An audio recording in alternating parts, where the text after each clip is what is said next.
Hey everyone, and welcome to a new episode of Identity Library. My name is Veronica Becher, and today I'm sitting with Lucas Ciscato. Ciscato. Oh my gosh, I'm already failing. And thank you so much for being here. And I feel like this is the most stressful episode I've recorded so far. Without even joking, we just got a flash warning and I don't have an umbrella, so good luck. If you see a really wet person running across campus, that's me. I swear, and my t-shirt is also white, so congratulations, Veronica, of thinking ahead of time. But yes, I just hope that no one is going through the same issue as I am. Do you want to introduce yourself? Maybe Lucas, sorry for pronouncing your last name wrong. Totally fine. I've gotten my name pronounced wrong in so many different ways. In high school, I did speech and debate. Also, I'm Lucas, the introduction part. But for speech and debate, I had my principal. She would say, Lucas Ciscato, Lucas Ciscato, Lucas Ciscato, like all the different pronunciations you could ever think of, and never correctly. This is the same with my last name because it's a CH sound, it's a H sound, and I always teach people. I think my friend, I don't know if it was Varun, Varun actually, he taught me this whole trick. So you always imagine you're like a little kitten that's super mad at you, and then you need to do this like sound, like sound, and then that's how you get the CH sound in German. So Becher. Not Becker, not Becker is a different word, so please don't use it. But yeah, thank you so this is a crazy introduction. So what are you studying? Maybe like just give us a, like, for the dear listeners, a rundown. What do you do? Who are you? Oh my gosh, there's like a thunder outside. This is crazy. If you hear like a notification on a phone going off or like a vibration, apparently it's Lucas' phone just navigating us through this episode.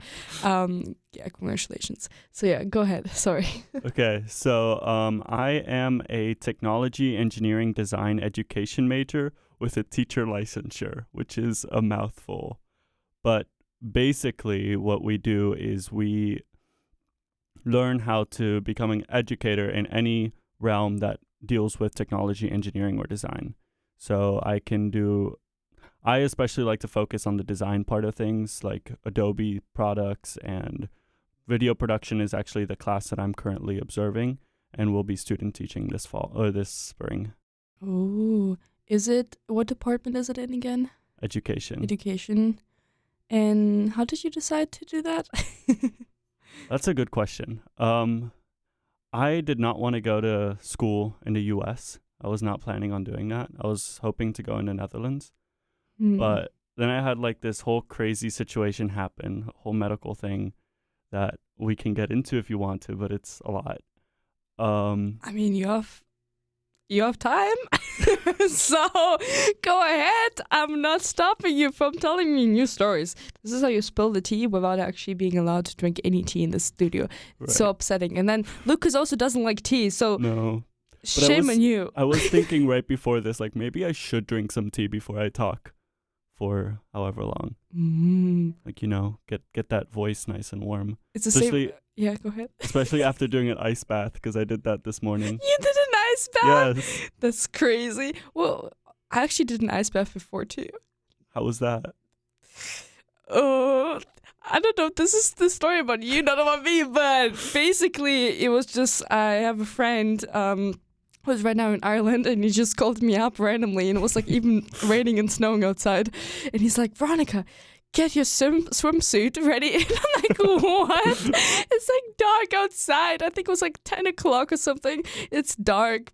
Like you don't see anything outside. It's just like raining and super cold. And he's like, we cannot go ice bathing. And I'm like, I'm not ready for that. And so basically we went inside, and apparently people go inside the water, and it was like a lake, a really cold lake. in the wilderness, and usually people go inside and they just stay in the water. But I was like, this is cold, so I ran outside. But then my brain was like, you can't just not go inside. You're gonna regret it your whole life for not experiencing this whole thing, once in a lifetime experience. So I went back inside. Then I'm like, this is too cold. I need to go outside. So I did this 3 times in a row. And Eric, my friend, he just looked at me. He's like, what's wrong with you? I've never had in my whole life someone returning back to the water, even though you just said that it's too cold. And I'm like, I had to go inside. I can't, miss out That's on so funny. this opportunity. But yeah, what's the story with ice bathing? Yeah. Oh, well, ice bathing was for the Discomfort Club. We went running and then went on an ice bath today.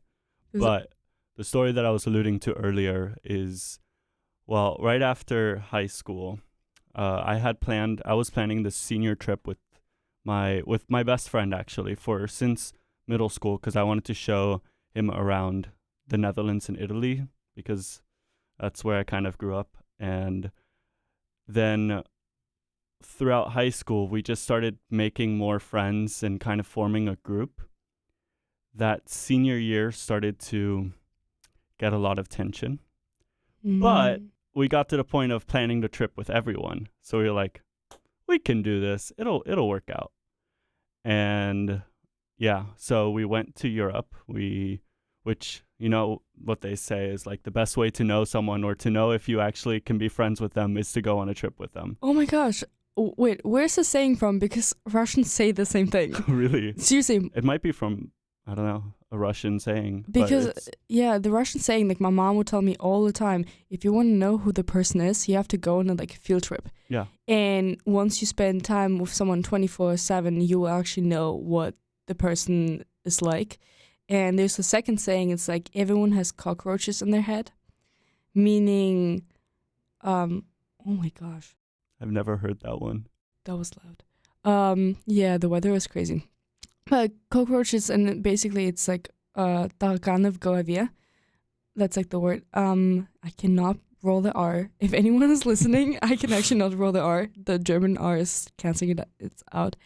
And it means everyone has their own issues and things like habits or tics that make them kind of strange in a way. But it's your choice to accept them and to like them. And if you can't live with these traits, then you just shouldn't be with the person. It's kind of like a life advice. Right. So you got to learn to love the cockroaches. Yes. Inside of people. Because everyone has them. Right. It's like there's no one perfect out there that will be like, oh, I don't have anything. I think I'm perfect. I don't have any flaws and issues. Because a flaw can be different from person to person. So you might see something in, the person in front of you. Yeah. That makes sense. The cockroaches is kind of crazy. I know. I don't want to imagine any cockroaches in my head. Just saying, not my thing. Especially since I'm living in North Carolina. I don't want to think about that. Yeah. We have way too many of them. Anyway, so my friends and I went on this trip, and a lot of things happened, emotionally speaking, between everyone. So we had 2 people who were exes. Oh my gosh. Should I comment on that? You're just waiting and looking at me. Which is kind of crazy. That's crazy. And 3 days into the trip, one of them, a lot of things happened between everyone. So the tension was really high. And then we got to a point where there was a breaking point where there was a screaming match basically on day 3 of our 3-week trip. And it ended with hey, I never want to be friends with you after this trip again. I'm going to pretend like I can deal with you, but I never want to talk to you again. Yeah, did you escape this situation then? So you decide to move? If you know me, I am very caring, and I try to do everything to make sure everyone else is happy. So selfless in all kind of aspects, but disregarding your own standpoint. So this had a very big emotional and mental impact on me. And I ended up starting to get symptoms like swollen legs, and was getting really tired, things like that. But I have the tendency to ignore anything that my body is telling me or anything like that when other people are going through emotional torment. So I was just continuing. We were walking like 20, 30,000 steps every day. And I end up with like really swollen feet to where my shoes don't fit. And so when we get to Italy, since my aunt is a nurse, she was able to get me into a hospital to find out what it is. And they did some blood work and found out I have lupus, which is an autoimmune disease that like your body or your immune system attacks your organs. And in this case, it attacked my kidneys. And so I was having like pretty bad kidney failure, and had to be rushed back to the US to go to the hospital because they said you need long-term care and it's better if you do that at home rather than here. And I feel bad now interrupting this whole emotional story.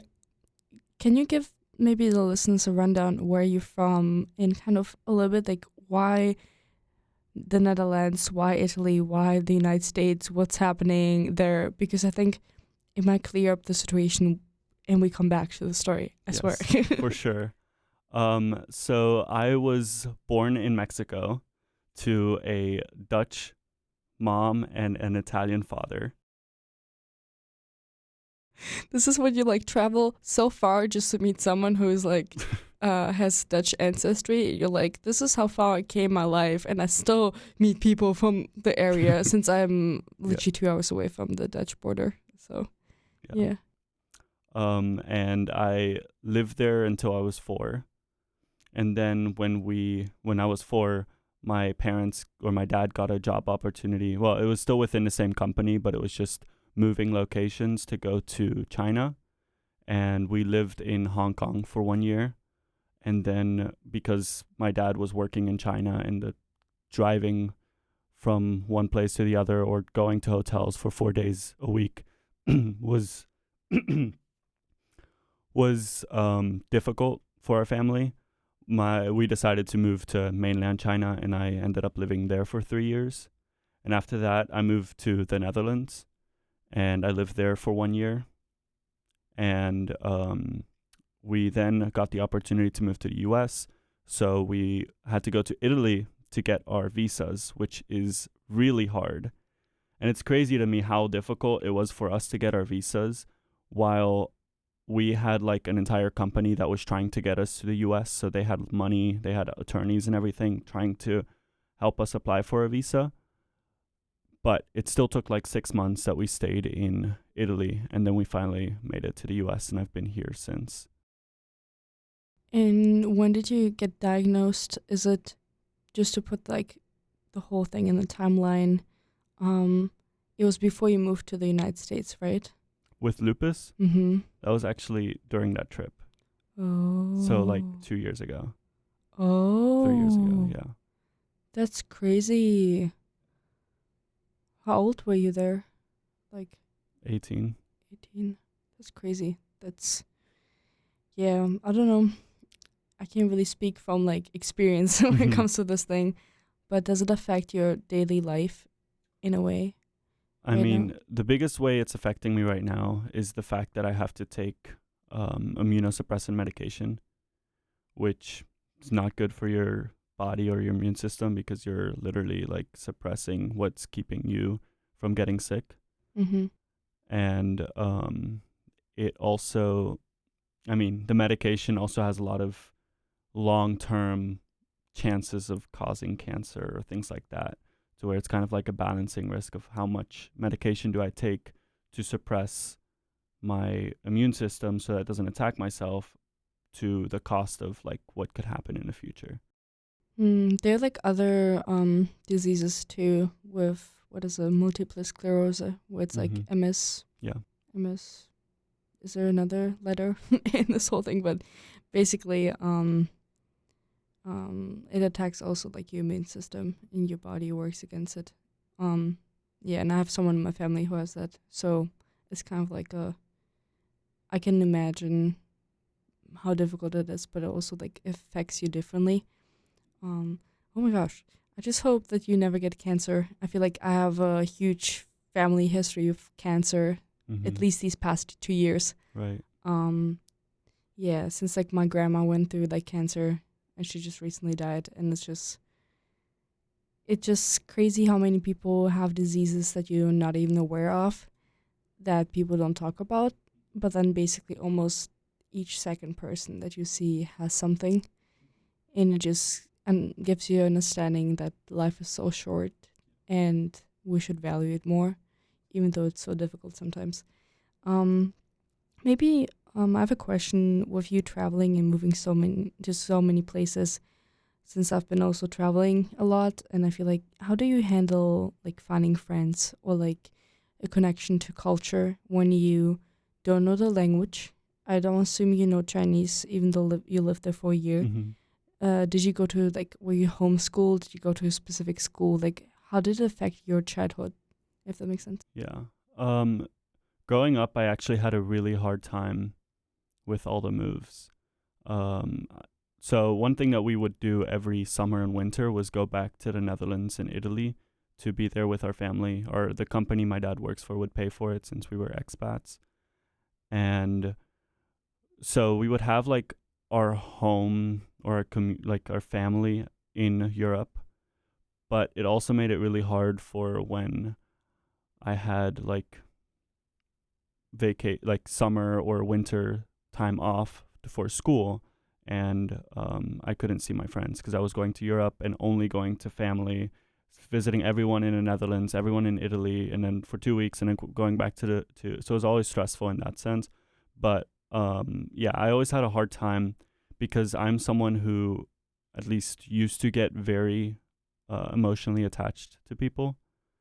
In like, I'm not saying necessarily in an unhealthy way, just like I really cared about people. And so when we lived in Mexico, my grandma told me this story recently where I went from Mexico to the Netherlands for the first time because I was born in Mexico. And when I was in my grandparents' house, I would literally pack up my bag. And one day I literally went outside the door in the middle of the night because I was like, I'm out of here. I want to go back home, back to Mexico. And so I'm saying that to show, like, for me, it was always really hard not to stay in one place and to be with the people who I would consistently see, and being in a different, like, experiencing that change. And then it happened so often to where at this point I've kind of learned, in maybe like both it can be a good thing but also a bad thing, to keep my connections with people more like I can compartmentalize it and just like have a connection in a moment, but I can easily be like, okay, it's done, like I'm out of here because I'm in a different country or in a different situation. That you emotionally detach yourself much faster. Yeah, I've noticed that. The issue is you meet sometimes so many people and then you're like, oh, it's the wrong time, the right person, but then it doesn't always work out the way you want. Just recently with the whole like Fulbright cohort that we had on campus, and all these Germans, I felt like with some people I would love to have a longer conversation, and I was like super sad that they left. And their flight is today actually, so they probably just left the United States. And it's so strange where you meet strangers on the street or while traveling for like a brief second and realizing that you will probably never see them again. And it's just like this bittersweet situation where you feel so attached and connected with a stranger that you just met, even for several months, and then you disconnect completely and your lives drift apart. Yeah. Do you ever feel like you want to lay down your roots somewhere? Like, do you feel like, or you feel the opposite? You want to actually leave a place because of this disconnection between different places in the world? Right now, I think both like my disconnect with the world, kind of like what you're saying with people and that ability to do things, and also my ambition to learn new things and to see the world, is really leading me to just like, I cannot imagine settling down right now. And not to get very deep with it, but I feel like it's really connected to like a deep sense of loneliness. Like if I keep moving on, going to a new place, then there's constant stimulation that keeps me going. And like I meet someone, we're friends, we're connected and everything, and then I can go to a new place and blame our disconnect on that. And yeah. I feel like if I were to settle down somewhere, I would like just feel very stuck and very lonely. Do you think it's something you should work on yourself personally, or is it something based on also exterior motives or how you grew up? I'm not trying to do like a psychological like analysis about you, but we literally had this conversation yesterday, and when you asked me why I feel the way I feel, and I was like, Lucas, honestly, you should better be on my podcast because we connect on so many levels, and we have so many, like we agree on so many points where I'm like, that's just crazy. Because I also feel lonely a lot of times, and I feel like I keep my schedule busy because of loneliness sometimes. And I'm getting better, but I also realize the more I pay attention to myself and how I feel, the more I get exhausted by people because my body reacts to actually, it doesn't matter how many people you know, it's rather the quality of people that you have. For sure. And you get more sensitive about the people that you surround yourself with. So, yeah, anxiety and loneliness is probably a thing. Do you feel like you're connected to one culture more than another? Like, out of all of the cultures that you right now have on your list? I wouldn't say so. And that kind of brings me to like the point of third culture kid. Like that's a term that someone coined for children of expats or of missionaries or people who work in the military who tend to travel a lot. Because basically what it means, like a third culture kid is someone who grew up in a different culture from their parents and a different one, like not in one consistent one. So it could be someone who moved around a lot like I did, or also like the children of immigrants who kind of have to balance the two cultures that they deal with. And for me, it was like really weird because not only did I not grow up in the same culture as my parents, but my parents had different cultures. And my mom actually had a similar life like I did. And she also lived all over, so she's not that connected with the Dutch culture. So in a way, like my culture has always just been connecting with the culture I'm currently in. And obviously, everywhere I've been has had impact on the way I experience life and what I do. And like, yeah, my thought patterns, things like that. But I'm also a very adaptable person to where I just kind of experience and go along with the culture that I'm living in right now. Would you say you can actually call a specific place a home, or is it a feeling? I definitely don't think I can call a place home. I would say more than anything, it's a feeling. It's definitely the question I dread the most when meeting people. It's like, where are you from? Because I have no idea how to answer that. It's literally when you applied to Caldwell, you remember? Yeah. And it was like, we had this debate, and I'm like, I don't know. I sometimes even question it where I should be from and like what culture I should put myself in. It's actually like a fun fact. After the whole thing with Lodana's episode that we like recorded, my mom actually listened to it, and she was like, "Did you know that technically my grandpa or great grandpa was from Moldova?" And then we were just sitting there, and I texted Lodana, and I'm like, "Do you know what she just said?" And apparently, my mom's side of the family also is German, Germans. So. It's a mix. I don't even know. I used to separate my parents in like two cultures, but there's so many overlaps internally too, where I'm super confused. And so at this point, it's like just, really confusing and strange. Yeah. And I also feel like you take certain values from different cultures. Yes, for sure. Like I could never put myself in one culture, and I feel like, how do you, Lodana was super happy. She's like, "Oh my gosh, you're Moldovan." I'm like, "No, I'm not." But she's like, "Moldova," and she just couldn't stop like texting me these messages. So it just made me so happy. Like seriously, but it's funny. Yeah.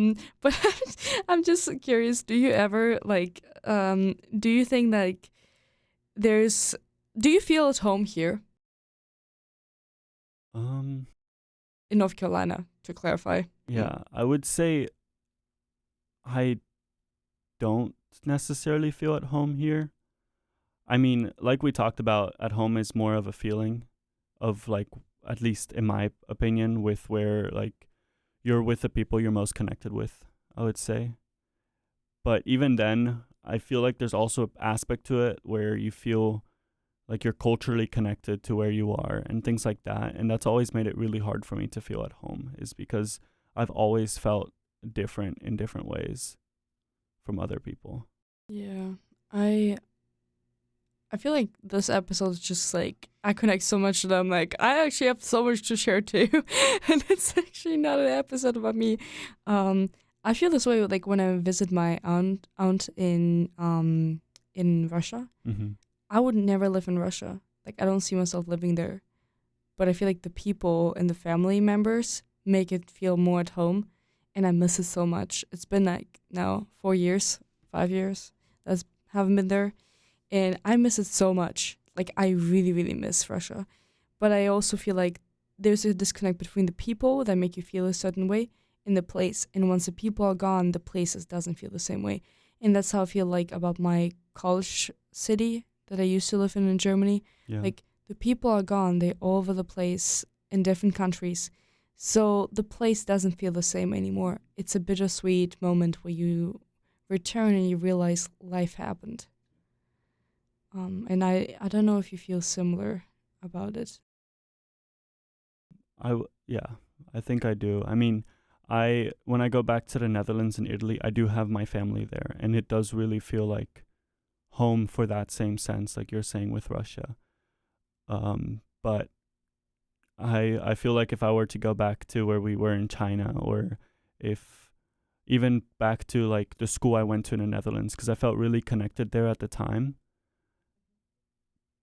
And I still have like this, I don't know, I look at it through like golden glasses. I don't know what the word is for it, but I really see the Netherlands as like, oh, like the perfect place where I want to be. Isn't it rose-colored glasses? Rose-colored glasses, yes, exactly. Look at that. When two international people find the words to describe something in English. Exactly. Yeah. But yeah, so I still see the Netherlands kind of in rose-colored glasses, because when we moved so like I said, I always had a hard time moving, and I would be so devastated when my parents would give me the news. And when we moved from China to the Netherlands, I was like so mad and crying like nights and nights in. And then my parents were like, no, but like we're going to stay here. Like this is where we're going to move. We're going to be close to family. We're not going to have those trips every summer that we used to have. And that actually gave me like a final sense of hope of like, okay, I'm finally going to feel at home and feel like I'm in my place.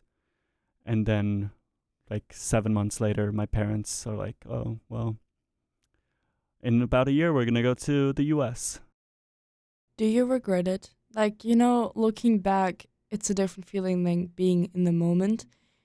Have you ever regretted that you had to move? Is it completely negative of being in different places, or was it also positive?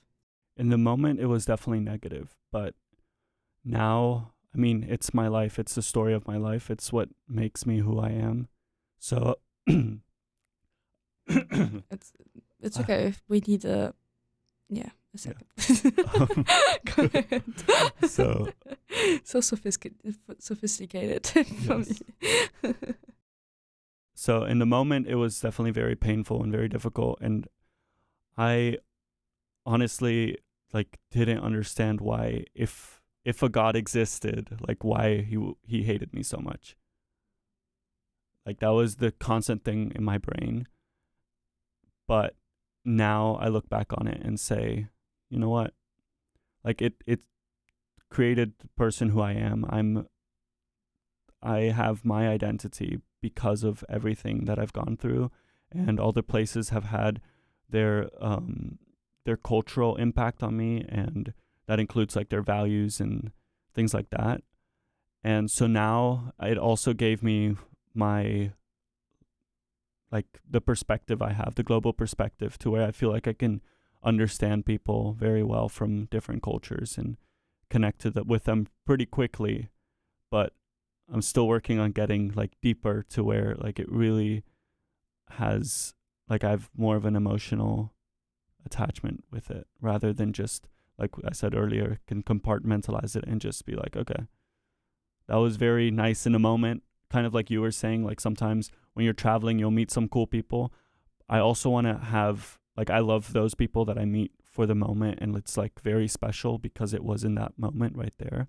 But I also want to have those people that I feel very connected to for life, or at least for an extended period of time, where it doesn't just feel like, okay, I'm going to connect with them and get deep and everything because I know that at some point it's going to go away.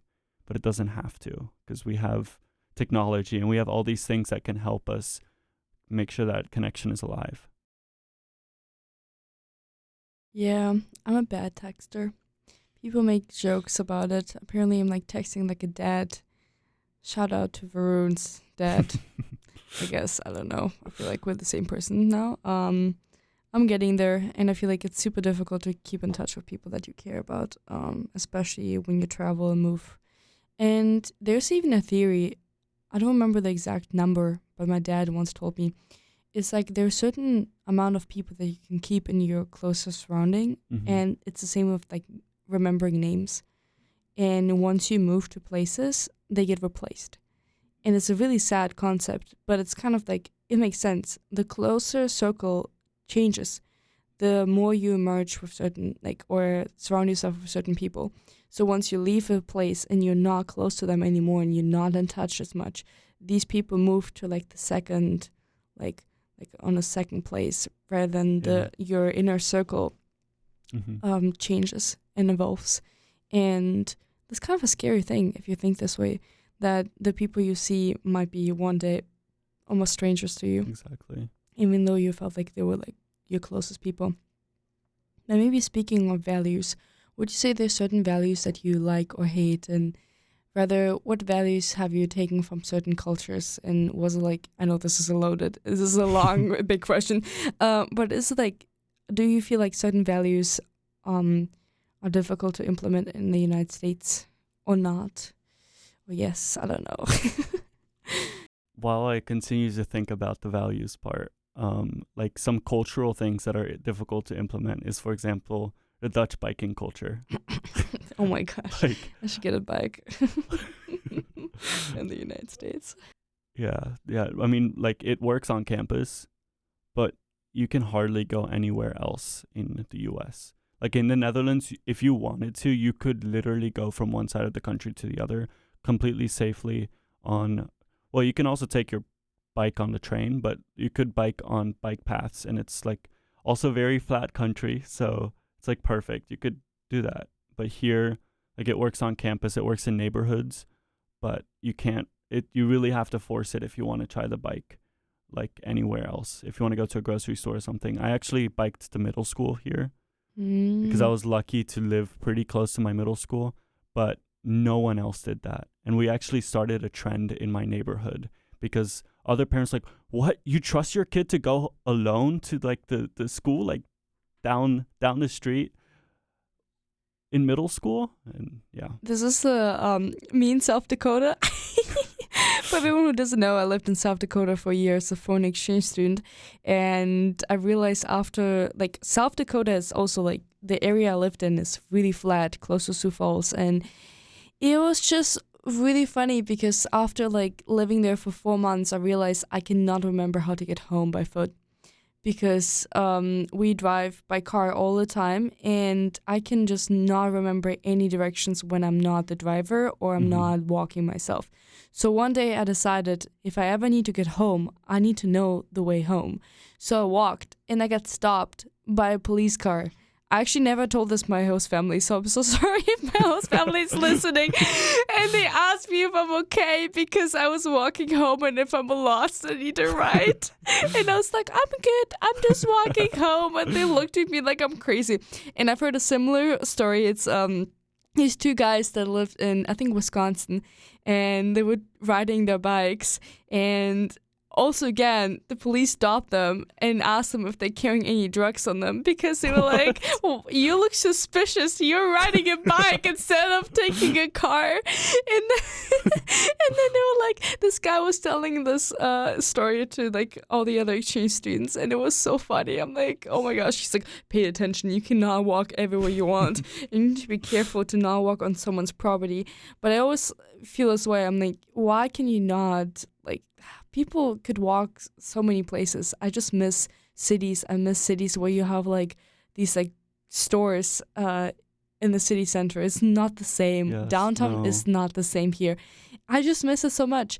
And then I also think there's a whole debate with like how many goods, now I'm like a business student, how many goods are imported or exported in the United States, and we like import so much into this country rather than producing it here. And I know I'm not going to get into the whole theory, but it's basically, I'm like, why can you not, I guess you can't change a culture that is already set up for cars and completely. No, and that's like the biggest thing that I would want to change in the US is the car culture. Because like you said, like those cities in Europe, there's no comparison. Like just being able to walk around, having shops there, having restaurants or little like terrace cafes or something where you sit in a terrace and you don't see a car in front of you. You might see a lot of bikes, at least in the Netherlands. Oh my gosh. Have you seen the bikes next to the train stations? The ones that look like there's a whole house full of just Yes. bikes?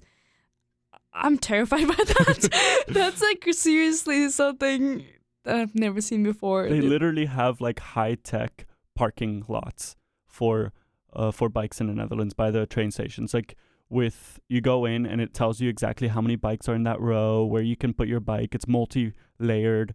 Like it's insane. So basically, if you ever want to park your car, someone in the Netherlands is like, oh my gosh, I don't know if I can find a spot for my bike. Exactly. And then that's going to happen. You're like, I couldn't find a spot for my bike. Now my bike is going to be sad and lonely in the rain. That's literally the way it is. Like I'm going to miss the train because I can't find a parking spot for my bike. Yeah. And also, isn't there a thing like people avoid having really nice bikes because they know that they can get stolen really easily? Especially in Amsterdam. The crazy thing is a lot of bikes will even be thrown into the canals. Like people are just like, oh, this bike is like unlocked or something. Let me just throw it in the canal. Or it's like attached and they'll throw it over the fence and it's just hanging on the fence. Like people are kind of crazy in Amsterdam. Okay, no comments on that. I want to make a joke, but then I realized it's not appropriate in this setting. But yeah, interesting. Throwing bikes. I love how this conversation just went completely. We went from values to throwing bikes over fences. So, my dear friends, if you ever see people throw bikes, into the canal, please don't take this value into your culture. That's not something what we want. No. Coming, back to the values. Are there any other values that you feel like you've taken from these other cultures that you've lived in, and you feel like you're missing or you will love to implement in the United States?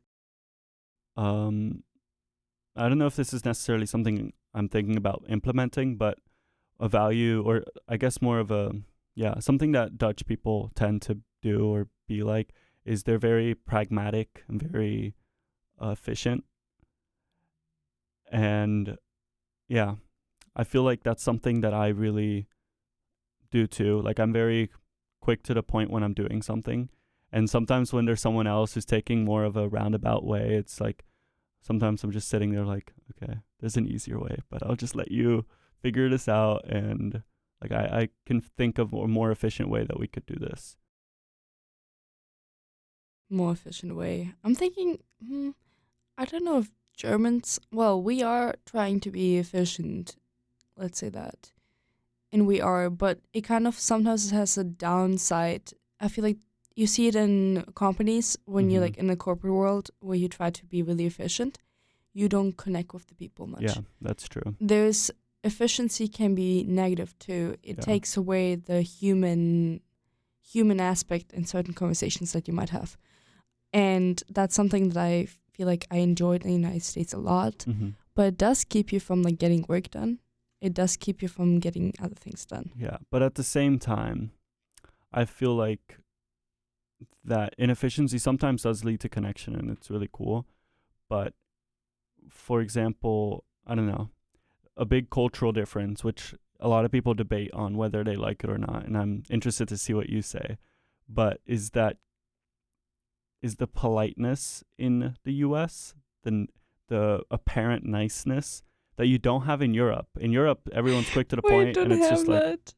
No, I feel like we come off as rude sometimes. well, exactly. So someone goes to Europe and they're like, "Wow, people are so rude." But I feel like when Europeans come to the US, they often think like, "Oh wow, everyone's so nice. They keep asking me how I'm doing, how life is, like how all these things are." But then after 2 weeks, they're like, "These people don't care about me." They don't actually care. It's like, you know, when you say, "How are you?" and then you don't always get an answer. You don't even have to sometimes give an answer. It's like you just say it to say it. Exactly. It's a routine.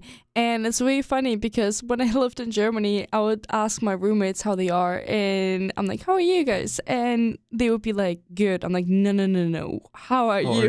Like, and how are you really? And Germans don't tend to like overdo it sometimes because they like, "Tell me your deepest secrets and how you feel," and what are the emotional like they just jump into a deep conversation with a stranger sometimes, and it can be quite intimidating or like also invasive. Honestly, I totally get that, don't get me wrong, but I do miss it sometimes. Although we have small talk in Germany, people just they don't really analyze it properly. Probably, I don't know. We talk about weather. About the weather, about sports. It's the weather specifically. Sports is not a small talk because sports people know what soccer team you're voting for. And if your soccer team is not the one on the list, it's bad for you. Because Amsterdam versus Rotterdam. Oh my gosh. I know, I was not even thinking about that. I'm like thinking about Schalke and like Bayern München. And it's just, we had this one kid in high school that was a Schalke fan, and he just was the only kid in my class that loved Schalke, and everyone was just like making fun of him for several years because how dare you like a different soccer team? So sorry, soccer fans. I'm sorry. I haven't mentioned your soccer team yet on this podcast, but basically, I totally get that. And we talk about the weather. It's like, you complain about the weather and the Deutsche Bahn. And if you complain... The Deutsche Bahn is pretty bad. The train system. Well, it's not bad. It's not China. But it's... I know it's late and sometimes it's not there, but have you ever flown like just from New York to North Carolina? I mean, that's so much worse, is the airports here. You are trying to just go down the East Coast for 2 hours, and I never had even once a normal flight home or there. It takes me double the time, and I'm not even gonna get into the details of how Loredana was trying to get to Washington D.C., and it was just like the worst trip ever. So yeah, I don't know. I would say sometimes we complain about a lot of things, but it connects people, and the culture difference is like. My Irish professor in Germany would tell us there's a big difference between Irish or like English people from the UK specifically and German people. You sit in a bus, it's really hot and humid. People from the UK, they have like this like stiff upper lip. This is like mentality. It's like when you don't say anything. As a whole, like background, it's like, I don't know if you want to hear the background, but I can like give you like a rundown if you want to. I'd be interested in hearing it. You're like, I don't want to talk about that. Basically, it comes back from the French Revolution, and people considered when the French Revolution happened, a lot of people, and please correct me if it's wrong, but that's what I've learned in school at least, considered or combined associated emotions with the French Revolution. And so a lot of people in the UK were like, we're not going to do this because the French Revolution happened because we showed emotions. So they developed a sense of stiff upper lip, meaning you don't say anything no matter what happens. So there are occasions when you drink alcohol when you like let down your hair and you can do anything you want and no one will judge you. And even if you're the boss of a huge company and you will drink so much and fall and pass out, no one will even comment on that in the next day because alcohol gives you an excuse. But then once, I think Princess Diana was like the first person where people started showing emotions, and it was like the first breakdown in like UK history where it's like, oh, Great Britain specifically maybe to like put in more parts of the of Great Britain into the whole story, that it's okay to show emotions, but people still have this mentality of not showing emotions because it leads to bad things. And basically, if you drive in a bus, no one would even mention it. But Germans, the first 5 minutes you're in the bus, they would like shout and be like, we need to open the windows, we need to do that, we need to change this whole thing, we need to fix it. So that's like the culture difference, and you need to be cultural aware, I think, of these differences when you travel and try to understand it. But yeah, French Revolution, fun fact. Yeah, I wonder Yeah. if that's where pardon my French comes from. Oh. Because like you kind of say it when you show too much emotion by cursing. You say pardon my French. I was thinking, I don't know. When I hear that, I felt more like, pardon my French, in a way of like when people used to speak French, and that was like one of the most like the languages that a lot of people that come from good families would speak. Well, I feel like when your French isn't good enough, you might be like, I'm so sorry for my French. It's not as good. It's the same as people say, oh, my English is not as good. I kind of want to look it up. Not now, obviously, but... Oh, that's going to be a follow-up thing. Yeah. I'm going to, in the next episode, you're going to get the follow-up why, pardon my French, was the thing. But that's interesting. I don't know. Yeah, don't know now that you mentioned that, I actually feel like I've heard that it was because English-speaking people would see French as like a lower-level language. And I might be wrong about that, so don't quote me on that. Let's look it up. But they considered it as a lower level speaking language, so like lower class, I guess. So if they would speak in French and it was like, pardon my French, like, but I don't know about that. Maybe you're right, actually, that it was the opposite, that it's like French was a higher level language to where if they didn't speak it well, they would be like, pardon my French. I don't know if I can even start this debate, because my only thought is like, Italian French opera singers and how literature and a lot of things worked only in French mostly, and you had the whole like French like people used to speak French if they were like in the higher up like classes and had more money and were more influential, and it was almost like a world language. And I think when it got voted into what language to speak, English just won over like French and some other languages, and that's why people switched over. Yeah. Fun fact, in the US, it actually was 2 votes that decided English over Dutch as the main language. There's like, that's crazy. Yeah. I feel like everyone has this like debate what language to use. There was a huge debate also like in certain parts about Russian, because a lot of papers, especially scientific papers, were written also in Russian. What's kind of like a really strange thought to have. But yeah. And maybe like the other thing with alcohol and like in bars. Have you ever heard about, when you go to a bar and you want to know where the person is standing in the bar and who's from what country? Well, I'm curious, where would you put the Dutch person in the room full of people and the Italian? See, the hard thing is I'm not a big drinker. I'm not a drinker at all, actually. So I don't necessarily have experience with it to where I would have an educated guess, but I'm going to say like Dutch people would probably be with their own group doing their thing. Italians would probably be very like open, big, expressive, trying to get to know new people. But I might be completely wrong with that. My parents might listen to this and be like, you got that completely wrong. You don't know your cultures. Yeah, I feel like Germans tend to also be by themselves, but alcohol can bring people together. But I don't think that should be an excuse. And I always joke because like sometimes you find people from the UK at the bar, and you're like, because it's like alcohol gives you a sense of you can talk about anything you want. Irish people do that too sometimes.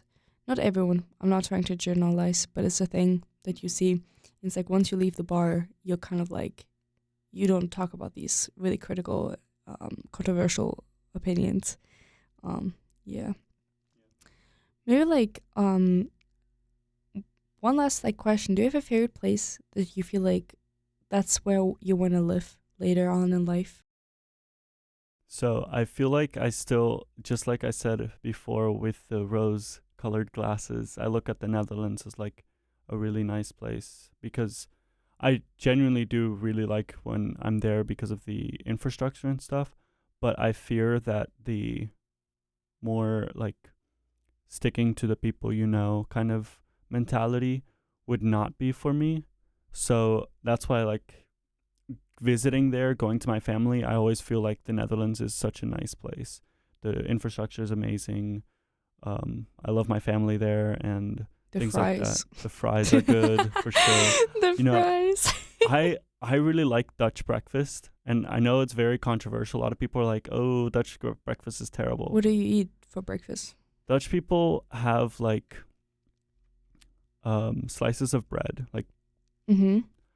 and on the bread they'll usually put like butter and cheese, Dutch cheese, but not like a whole sandwich. So Yeah. it's just like the cheese. Or we also have like this, it's kind of like sprinkles that you put on top of a cake, but we call it hagelslag.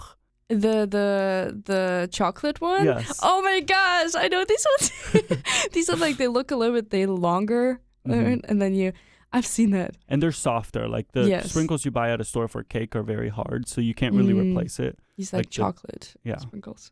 And they also have different ones. They have like, I don't know, fruit flavored ones, things like that. So I really like that breakfast. I don't know if it's just the nostalgia of like every time I'd go back to the Netherlands, be with my family, it'd be like, oh, we get to eat this again. But I think it's really good. What do you drink to that? I would say a typical thing would be like Dutch people have a brand of chocolate milk that's very popular there. That's like called chocomel, and you could either warm that up or drink that cold. I mean, in the U.S., when you get hot chocolate, you always get water-based chocolate drinks, but in the Netherlands, it's milk-based. And so I would say that's pretty normal. There's like specific Dutch drinks that I don't really know how to like. There's a specific orange, kind of like Fanta, I guess. And What's the name? You can mention it. I think it's Siski, but I haven't. Whatever. I think it's Siski, but Siski I think is, I don't know if that's the orange. No, that would be strawberry flavored milk. Is also a thing. I think. I've never been a drinker of it, so I'm not like confident. What I miss about the Netherlands, because we'll go there quite often with my parents, since my mom loves we'll go to Den Haag a lot. Mhm. If I pronounce it wrong, I'm so sorry. I apologize. And there are some other places, but it's just by the coast, and we would like rent out a little like apartment, or like by the beach, or maybe even a hotel that doesn't have really like, it doesn't serve food. It's just more like to sleep there, and then maybe breakfast. And so I was just curious if that's what I've experienced was the thing. And I miss going to first of all, I love the 7-Up there. This is really random, but 7-Up in the Netherlands tastes so much better than anything else anywhere. For a second, I thought you said 7-Eleven, but no, 7-Up, yes, for sure. 7-Up just is better than Sprite, and it's specifically only there better. And the other thing is the chicken. You can get chicken. Like, actually, well, for Americans, it's not a big thing, but Germans don't really have it in their grocery stores. Mhm. Like, it's like ready pre-cooked chicken that you can eat, and it tastes really good with some like potato salad. Yeah, I don't know. It's not probably typical Dutch, but there's a specific Dutch supermarket that would like Jumbo or I forgot. Albert Heijn. Is it blue or is it yellow? Those are like the two big ones. I saw both, so I don't know which one. They're both everywhere. I think it's the yellow one. Okay, though. So that's jumbo. and then the soft serve ice cream for some reason. Soft ice. Soft ice. That was and of course fries. And I always like joke when people visit me in Düsseldorf that we have the, how do you say it? The special. Special, yeah. So it's fries with some mayonnaise. Please don't judge me here, because everyone apparently judges me with eating fries with mayonnaise. It's normal in Europe. Yes, and then you have kind of like a barbecue sauce, but it's not the same as here. And then onion pieces on top. And the onion is like not sweet, but because of the sweet sauce, it's just perfect. Yeah, and it's not the only thing you can like have special. Like you can get frikandel special, which is a type of meat that they sell at like fries places. Like special is just that type of mixture with the onion. And that's so crazy. And then people look at me like, you're crazy. I'm like, try it, and then you will complain about it. And yeah. Another thing that I really miss from the grocery stores in the Netherlands is they all have like this fresh orange juice making thing. Oh my gosh, machine. Yeah. It's like, and then it's like you see the oranges falling down. Yes. I miss that so much. It's so good. I only saw it once. Where did I see it? In New York, somewhere in a small like grocery store, in like a Hispanic grocery store. Don't even ask me how this machine came there. I got there. But oh my gosh, yes. It's been a while. A while. But the thing that I'm not missing is the rain and the weather sometimes, because it's super windy. It's cold. Don't get me wrong, it gets also warm, but it's cold and it's like gray, and I feel like it just gives me winter depression all year long. See, I haven't been to Europe in the winter in a long time. Like actually in 2018, I thought over 10 years, but it's not that long. But 6 years ago, so I don't actually really remember the winter depression. The winter depression is real. I came back home after like last Christmas. I decided to travel back home, and I was like, Mom, why is your weather so bad? Like, I traveled here over 13 hours just so the weather is so bad that I can't leave the house, and then I get sick too. It was not really fun. But I'm like, North Carolina has better weather than we do in Germany right now. It's every single day. It's just gray, no sun. Yeah. Should we talk about the way we met? Okay, sure. Yeah, I should. Go ahead. So basically, we were both finalists for the Caldwell Fellows here at NC State. And Veronica walks up in her winter jacket. It was cold, okay? We had this, to give a rundown, it was February, okay? And no matter who tells me it's not cold in North Carolina, and I see you with these shorts and slippers every single day, I get it. But I'm freezing, okay? I'm freezing, seriously. And everyone else was dressed up, but no one else had a coat except the two of us. And I was just like, that's such a European thing. Like, actually dressing for the weather, even if you're going inside in like 10 minutes. And then he was like, are you from Europe? And I was like, I'm German. I'm like, why are you wearing a jacket though? And he's like, I'm half Dutch and half Italian. And I was like, this explains everything. We were the only two with jackets. Literally. The whole event was not even set up to have jackets, because we had to carry them the whole time. Yes. And I just had this huge green jacket. I didn't even know what to put it for all the interviews. And I'm like, this is crazy. Should I just wear it with my suit on? It's like a second suit that you put on, and then you sink in, because this is like my marshmallow coat that is so huge that you just dive into. It is a thing. It's like it's the same effect when you see Slavic person.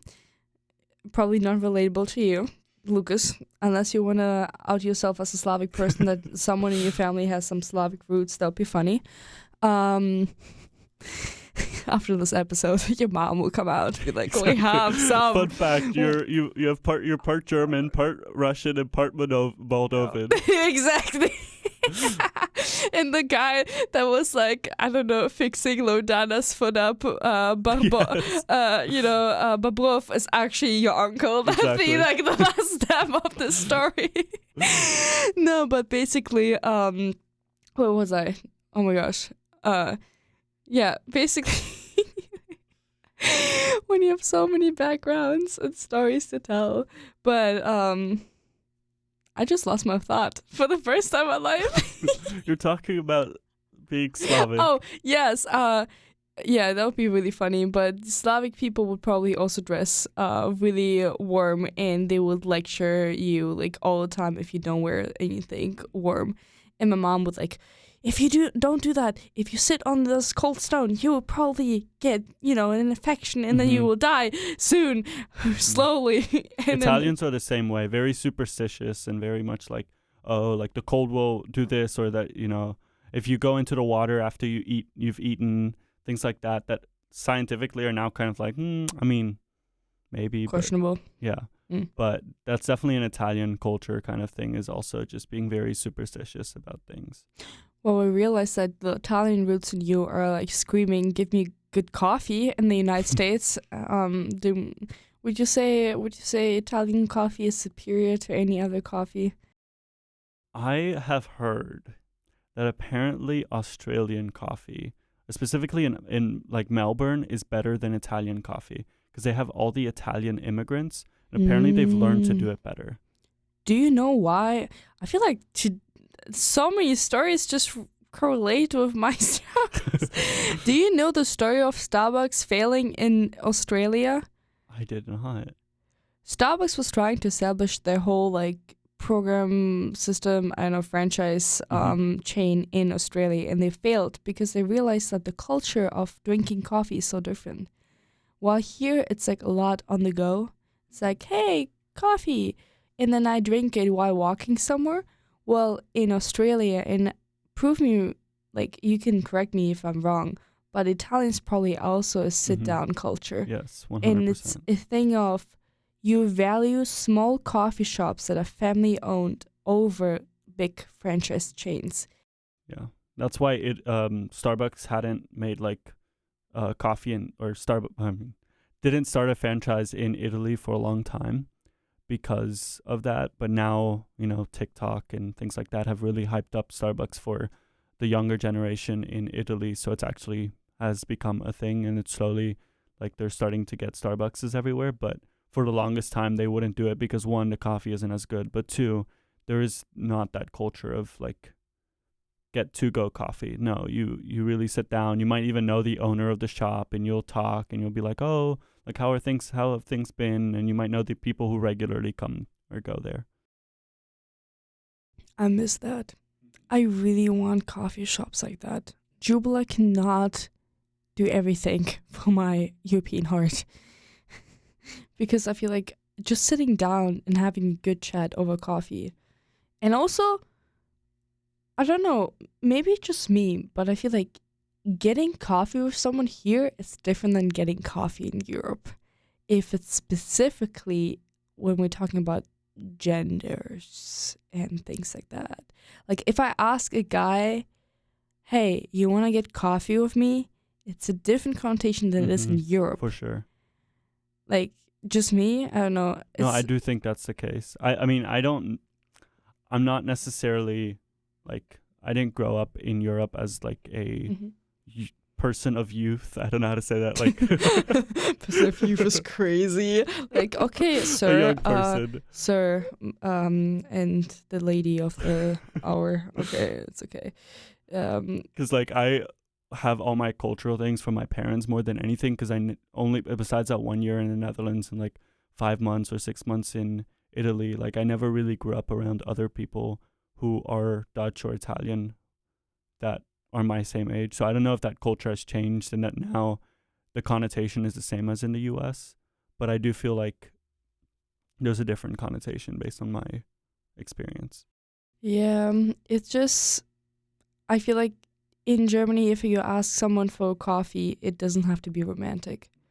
Like if someone sees me in a cafe with Lucas, please please, my dear listeners, whoever is listening, don't assume right away that we're dating. It's crazy the amount of times where you explain to people that friendships exist, and that's a different Exactly. debate for a day. And I know people disagree with me there, but I think especially in college, I do think that you can be friends with guys, and it's just I almost feel like it's something that you gain perspective on with a more multicultural background. It's kind of like becoming friends with with anyone. Like it doesn't there's no like set rules of like I can only be friends with guys, or I can be friends with I can't be friends with girls, or even just being more accepting in general, because you just kind of learn to see everyone as people.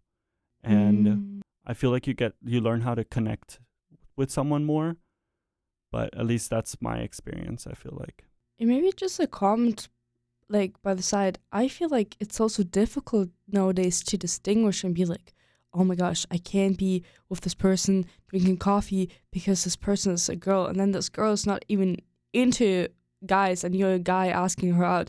Like there are so many like gender specific situations, and I don't know, like people identify themselves as so different that you can't just make an assumption based on what you see right away, and it shouldn't be someone's business, honestly. But it's okay. This is how you start a list of people that potentially are dating you, and you're like, congratulations. I'm looking forward to see what happens next. Yeah, one thing that's funny is in my room at home, I have like a huge wall of pictures from high school.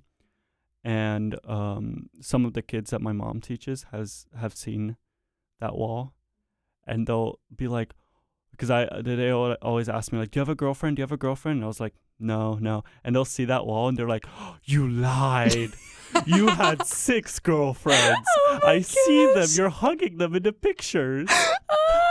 It's the same as like we had this conversation yesterday. Some people, they hug each other and others don't culturally, and so it's always like, oh my gosh, you're like touching someone's hand. That means you're like now together. You're gonna marry each other in a month. And I'm like, oh my gosh, chill out. I touched someone's hand. You know, there's like a difference, okay? No, but that's crazy. And I never had this culture. I never had this thought. It's a really interesting thing to share, that maybe it's a culture thing too.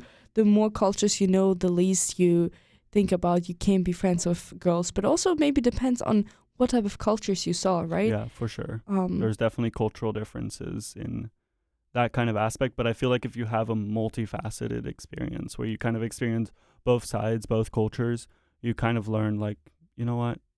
I mean, it depends on the person, of course, and their own values. I think it's about boundaries too.